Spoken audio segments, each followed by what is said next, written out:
Okay, so brief reminder, Barcelona have won La Liga, the Copa del Rey, and the Spanish Super Cup, and I want to make another video about Barcelona's performance against Espanyol and give out the player ratings and also my top 3 performers. So we won 2-0 with a goal coming from Lamine Yamal and Fermín López, and I'm going to give my rating starting with Szczesny. Szczesny to me had huge saves, huge. Had like 2 or 3 saves, and this guy, like I've said, I think that Szczesny should be given a 1-year contract extension. He should be with us until the summer of 2026, and we'll see how we move from there. Because at the age of 35 years old, Szczesny has been in top form. I think that he made a mistake. I don't know what he was thinking about retiring last year. That made no sense. Szczesny to me is still on point. He can still give us a lot of, I would just say, experience, a lot of advice to the youngsters, and I believe that as of now, Szczesny is my preferred goalkeeper going into the next season and over Marc-Andre ter Stegen. He had 19 out of 23 accurate passes, 2 out of 6 accurate long balls. He made 1 huge save. He acted as a sweeper 3 times, and he had 7 recoveries because there were so many times where Espanyol were making long balls over the defensive line of Barcelona, and Szczesny came in last minute to kick the ball out. So props to Szczesny, and I give him a 8 out of 10. Moving on towards Eric Garcia. Eric Garcia did start in this game as a right back, and so Eric Garcia once again showcasing why he can be a competitor to Jules Koundé at the age of 24 years old, right? It's crazy because if you think about it, we have 2 players in the right back position who are originally center backs, but these 2 players are really making it. So Eric Garcia, to be more specific, 90 minutes played, 73 out of 81 passes were completed, 99 touches, 2 touches in the opposition box, 14 passes into the final third, 5 defensive actions, 3 recoveries, 2 duels won, which means that 2 out of 3 ground duels were won, which gave him a 67% win rate. And so all in all, I believe that Eric Garcia was important. He always supported Lamine Yamal. And in the end, I give him a 7.5 out of 10. Moving on towards the next one, Ronald Araujo. Now, this is the one that got me a little nervous. He came out on the 51st minute, and I just think that for some reason, I don't know about you guys, but every time he does pass the ball, I do get nervous. I feel like he's going to misplace the ball somewhere, give the ball somewhere else. I do feel much better with Inigo Martinez at the back with Barça because the passes just seem a lot sharper. The players seem much more composed, and all in all, I'm going to give my own review about Araujo in a separate video. Because I do think that Araujo is a great player. He can make great passes when he really wants to. Most importantly, he's great on 1v1 duels. But the one thing that I do see from him that I'm starting to notice is that his confidence is lower than he usually has it. His confidence is nowhere near how he had it back in 2022 and 2023. I believe that this is a player that is kind of battling that is more something mental than physical. And he does seem nervous a lot. Hence the reason why I think that he made a lot of mistakes in those big matches. So I'm not gonna go too much into Araujo right now before I make this video like 25-30 minutes long. But all in all, Araujo played decent and he did what he had to do. A couple of mistakes here and there, but that is okay. Araujo, bro, you'll make it, bro. Just continue to be at your very best. I know that mentally you may not be there, but in time, I believe that you'll become the best center back in the world as long as you continue to work hard. So all in all, 51 minutes were played, 53 out of 57 accurate passes, 61 touches, 2 defensive actions, 2 out of 2 aerial duels won, and all in all, 7 out of 10. Christensen to me, I'm not going to give him too much slack. I think that he looked a little slow. He was caught so many times in that high defensive line, but that's okay because he just came back. So I'm not going to be too hard on this player. It took players like Frenkie, Gavi, a very long time to really implement the exact same rhythm and momentum that this system was having. These group of players were having back in January and February. It took some time, so it almost did seem like they were out of sync with the other players. And so Christensen on May 15th, 2025, because he just came back, knowing that we're at the peak of our powers, Christensen did look out of sync as well. But that is because, bro, he just returned, and I'm not going to be too hard on him. 77 minutes played, 67 out of 75 passes were completed, 89 touches, 2 out of 4 tackles were won, 3 clearances, 2 interceptions, 11 defensive actions, and 5 recoveries, with 4 out of 6 ground duels won and 4 out of 5 aerials duels won. So to me, 7.5 out of 10. Gerard Martin, to me, also played good, but we did not need him in this game. This was a game where Espanyol were compact and they were deep, and with that being said, this was not a game for Gerard Martin, and we needed more of a dribbler on the wings, and Rafinha was not going to give you that. And so that's the reason why Gerard Martin came out at halftime, is because with his profile, he was not needed. But he did okay in terms of like the defensive actions as always. 31 out of 36 passes were completed, 52 touches, 1 out of 1 tackles were won, 3 interceptions, 5 defensive actions, 6 recoveries, and 2 out of 3 ground duels were won. So to me, 7 out of 10. Moving on towards the next one, and that is Frenkie de Jong, the most accurate passer who played more than 45 minutes with a total of 98%. Frenkie de Jong at the age of 28 years old is, to me, going to go into the next season starting under Hansi Flick, and the one player that's going to have to battle against Frenkie in the CDM spot is going to have to be Bernal. 8 months ago, or let's just say 6 months ago, we all came to a consensus that Bernal was going to come in and take Frenkie immediately out of his spot, because Frenkie defensively was not doing the best, and he was a liability next to Pedri. But we're starting to see a much more physical Frenkie de Jong, somebody who wins ground duels and aerial duels, who intercepts, who presses constantly, never gets tired. And we saw that again against Espanyol. 90 minutes were played, 89 out of 91 passes were completed. That is 98%, guys. 98. 1 chance was created. 6 out of 7 accurate long balls. 102 touches, which was one of the most. And then we have 7 defensive actions, 3 recoveries, and he won 2 duels. So really good coming from Frenkie. I would give him an 8 out of 10. As for Pedri, he completed the most passes, which was a total of 104 in this game. As always, at the age of 22 years old, Pedri is Barcelona's best midfielder as of now. And if not, no, bro, he is the best midfielder in Barcelona, and he is for sure in the top 3 best midfielders in the world. And that is just a fact, because of the way that he organizes. The amount of times we saw Gonzalez and Lozano try to press Pedri, they could not take the ball away from Pedri at all. Like, it was just no reason to do anything against Pedri, because you were just not going to win that. 104 passes were completed out of 114. That is 91%. That is insane. 124 touches. I think that's the most. There could be, I think Yamal had more, but we'll see.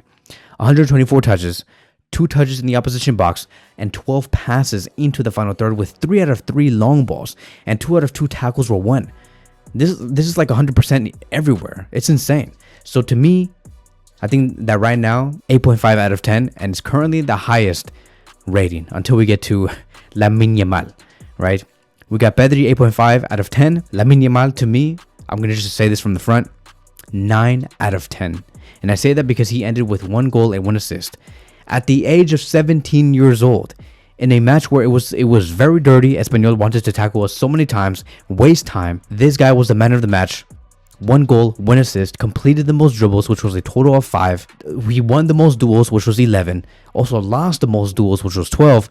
But if you can see that he brings the most efficiency, consistency, and high volume in terms of duels and dribbles. And we need that, right? We need that, because on the left side, we do not have that whatsoever. Rafinha is not going to give you the most dribbles or the most duels or the most duels lost. Yamal will.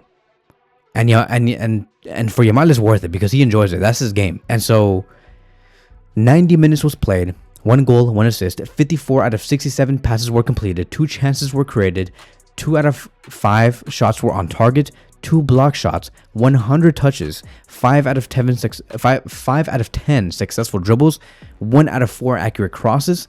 He was dispossessed 3 times, 2 out of 3 tackles were won, 3 defensive actions, 2 recoveries, and bro, like 11 out of 21 duels were won.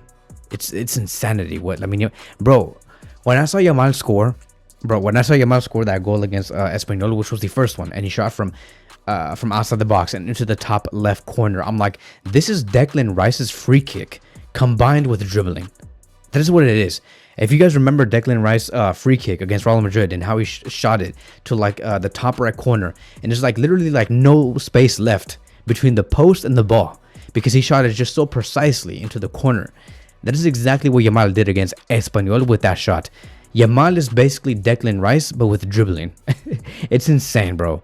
Like, that is what it was. That was the goal. Declan Rice's free kicks and plus dribbling, and you get Yamal. That is a world-class player. And that goal that he scored, bro, it was a golazo, bro. It was a golazo. Like, what other 17-year-old player can do this right now, bro? What other one? And tell me, as a matter of fact, what other 17-year-old player in history of football is able to do what Yamal has been doing today? Nobody. Maybe you can argue Maradona. Maybe you can argue Ronaldo Nazario. But bro, it's really hard to debate against that because Yamal is breaking records, and I'm telling you now, and I'm not trying to give Yamal this type of PR because I think that it's a little dangerous to kind of like amplify a player who is still only 17 or 18 years old in the way that I'm about to do. But dude, Yamal really is a competitor for the Ballon d'Or. I swear to God, bro.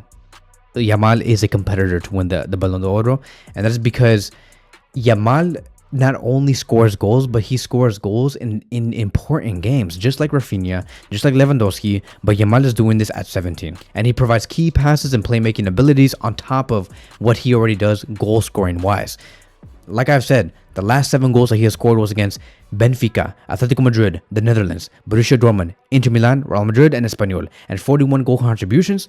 And in terms of like the trophies that he has won so far, the Copa del Rey, the Spanish Super Cup, the Euro 2024 Golden Boy Award, the Copa Trophy Award, the La Liga Young Player of the Season Award, the League Trophy Award, the I don't know, something award, social media award, right? Hustle Hard Award. That's his father's IG or something like that, right? Hustle Hard. And at 17, bro, like, I don't know. But to me, this is a 9 out of 10 performance. And then we move on towards Dani Olmo. He provided 1 assist. I would say that it was not his strongest performance as a 10, but in terms of like a central midfielder, he was. What do I mean by that? Espanyol were playing a deep block and they congested the middle of the pitch. Hence, Dani Olmo had to get out of that area, like just outside the box, and come deeper and sit next to Pedri to receive the ball more. Because Dani Olmo was not going to receive the ball, and when he did, he barely had any time. So he had very little effect. But he did manage to find an assist. And he managed to also be very reliable when receiving next to Pedri in the middle of the field. And he always progressed play, so I'm happy for him. Right? So he ended with 1 assist, 59 touches, 5 touches in the opposition box, 5 passes into the final third, 2 out of 2 tackles were won, so he played also a great defensive game, 3 defensive actions, 2 recoveries, and 4 duels were won out of 9. So all in all, I will give this player 7 out of 10. Rafinha, no goals, no assists, but it's okay, it's fine. He did what he could. I would just say 7 out of 10. Not really much for him to do because it was not a game for him.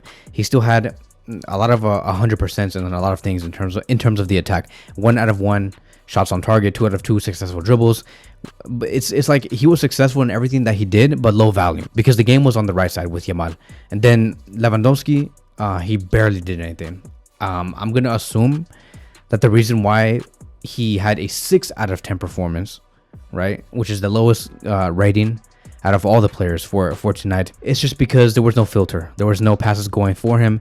And the game was really between Yamal, Pedri, Frenkie, and Eric Garcia on the right side. And usually Lewandowski does depend on the service of Rafinha to make those crosses, or Olmo. But Olmo sitting deeper, Rafinha could not find those crosses or through balls, and hence the reason why Lewandowski was unplugged. So 65 minutes played, 2 total shots, and that's it. There's nothing really else that he did here that was special. So 6 out of 10 performance. So all in all, who were my top 3 performers? I will tell you that it was Lamine Yamal first, and then I will say Pedri second and Frenkie third. Yamal first, Pedri second, and Frenkie third, right? Those are going to be my top 3. Everybody did well. I do not want to discredit anybody, but those are going to be my most important players in this game against Espanyol, because without them, Barcelona would not be able to retain the ball nor have a great dual win rate in the middle of the pitch. And without Yamal, we would not be able to generate as many opportunities as we did against Espanyol, because Espanyol were playing just one hell of a defensive game. So that is it, right?